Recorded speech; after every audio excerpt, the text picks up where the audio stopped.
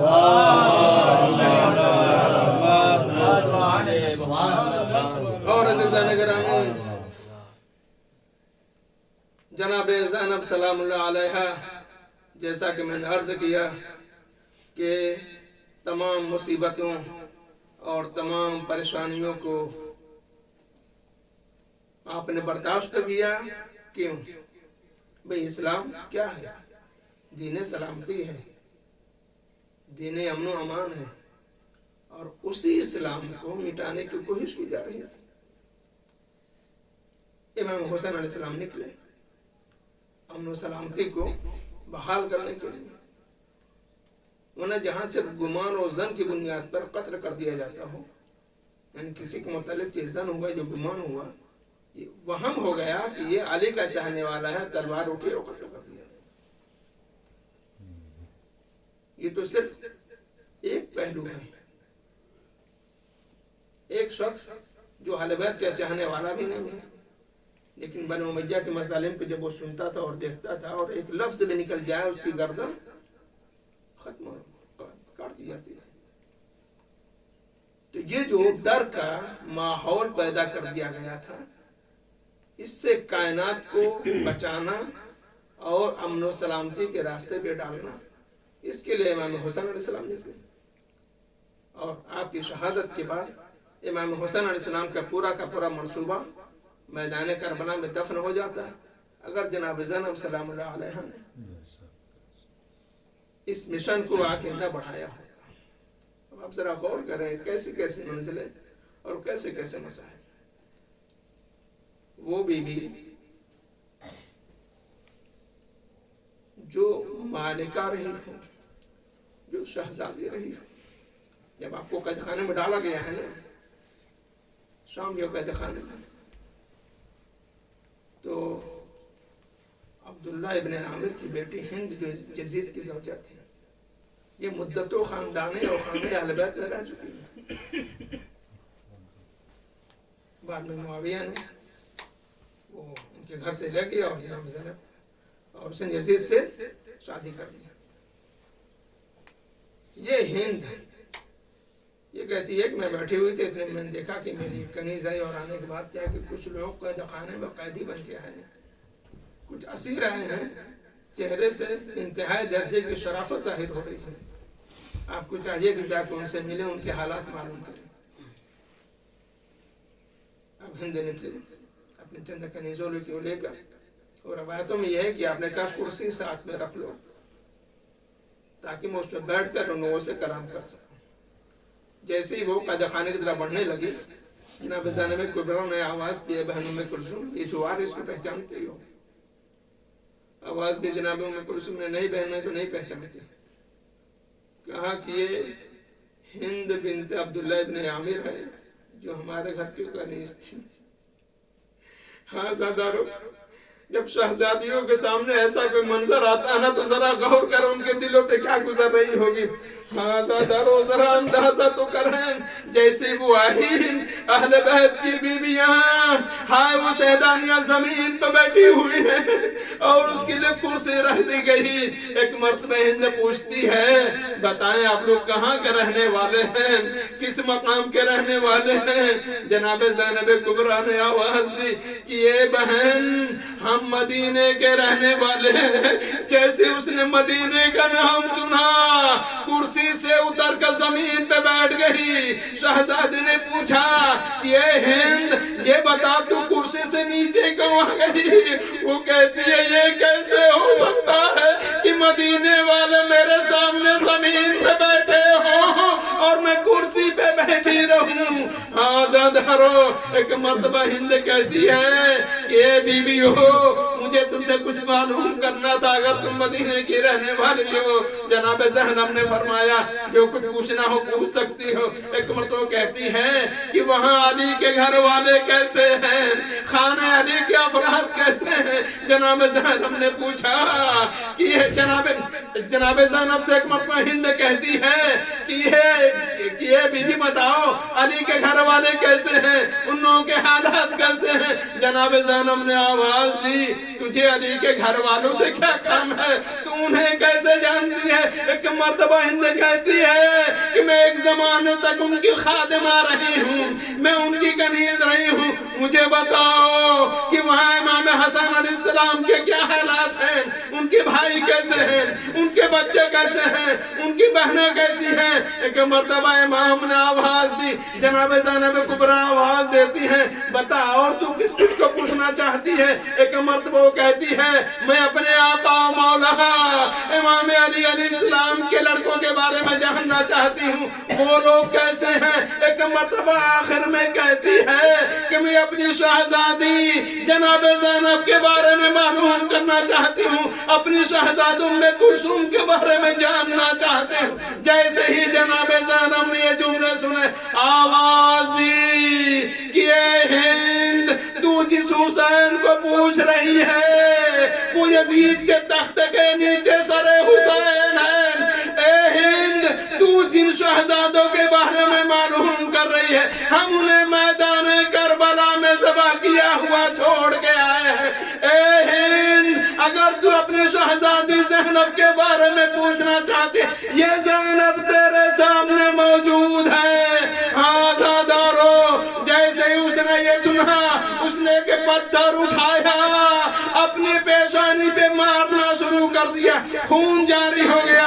اس نے اپنے کپڑے پھاڑ ڈالے, اسی مجمع عام میں یزید کے دربار میں جا کھڑی ہوئی, آواز دیتی ہے یزید, یہ تو نے کیا کر دیا ہے, میرے گھر کے دروازے پر تو نے حسین کے سر کو نصب کیا, تجھے شرم نہیں آئی, تو فاطمہ کی بہو بیٹیوں کو اسیر کر کے لایا ہے. آزادارو, جیسے ہی یزید ملعون نے اپنی بیوی کو اس حالت میں دیکھا, ایک مرتبہ وہ منبر سے کود کے ہند کے پاس آیا اور اپنی ابا کا سایہ چادر میں کر لیا. آواز دیتے ہند, اے ہند, تیری یزید تیری اتنی غیرت ہے میرے تہی کہ تم مجھے ننگے سر نہیں دیکھ سکتا. ہائے تیری غیرت کو کیا ہو گیا تھا جب علی و فاطمہ کی بہو بیٹیوں کو ننگے سر دیار بدیار پھرا رہا تھا. آزادارو, وہ منزل آ گئی, وہ مقام آ گیا. جناب زینب کبریٰ سلام اللہ علیہا کی آج وفات کا دن ہے. آزادارو, روایتوں کے فقرے ہیں اور کہا یہ جاتا ہے کہ شام کے مقام پر ایک مقام ہوتا ہے جو انتہائی ہرا بھرا ہری بھری جگہ ہے. وہاں پہ جناب عبداللہ ابن جعفر طیار کی زمینیں تھی. جناب زینب کبریٰ جب وہاں پر پہنچی ہیں نا, دوسرا سفر کر کے جب وہاں پہنچی ہیں, تو آپ ایک درخت کے سامنے, اس جگہ کا نام راویہ ہے جو اس وقت سیدہ زینب کے نام سے مشہور ہے, جہاں جناب زینب کبریٰ سلام اللہ علیہا کی قبر ہے اور آپ کا روضہ آسمان سے باتیں کر رہا ہے. ہاں آزادارو, جناب زینب کبریٰ اسی باغ میں ایک درخت کے سامنے بیٹھی ہوئی ہے کہ یکایک یاد آیا کہ ہائے, ہم انہی جگہوں سے گزر رہے تھے اور انہی درختوں میں سے مختلف درختوں پر میرے بھائیا کے سر کو کبھی کسی درخت پہ نصب کیا جاتا تھا, کبھی کسی درخت پہ نصب کیا جاتا تھا. ہاں آزادارو, اتنا جب جناب امام حسین علیہ السلام کے سارے غمگین حالات یاد آنے لگے, ایک مرتبہ یاد آیا, ہائے میرا بھائیا حسین کس طریقے سے میدان کربلا میں اپنے آپ کو پہچانوا رہا تھا. ہائے تجھے کیوں قتل کرنا چاہتے ہو, میں فاطمہ کا دل بند ہوں, میں علی کا پارے جگر ہوں, میں تمہارے نبی کا نواسا ہوں, لیکن ہائے چاروں طرف سے پتھروں اور تلواروں کی بارشیں ہونے لگی اور میرے بھائیا حسین کو 3 دن کا بھوکا پیاسا زمین کربلا پہ شہید کر دیا گیا. ہاں آزادارو, یہی سارے مصائب جب یاد آنے لگے, ایک مرتبہ جناب زینب سے صبر نہ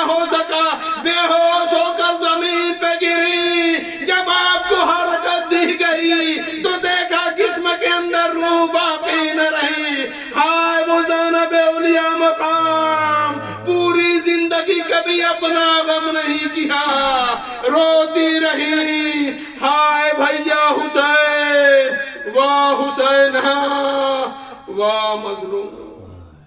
اللہ رحمۃ اللہ علیہ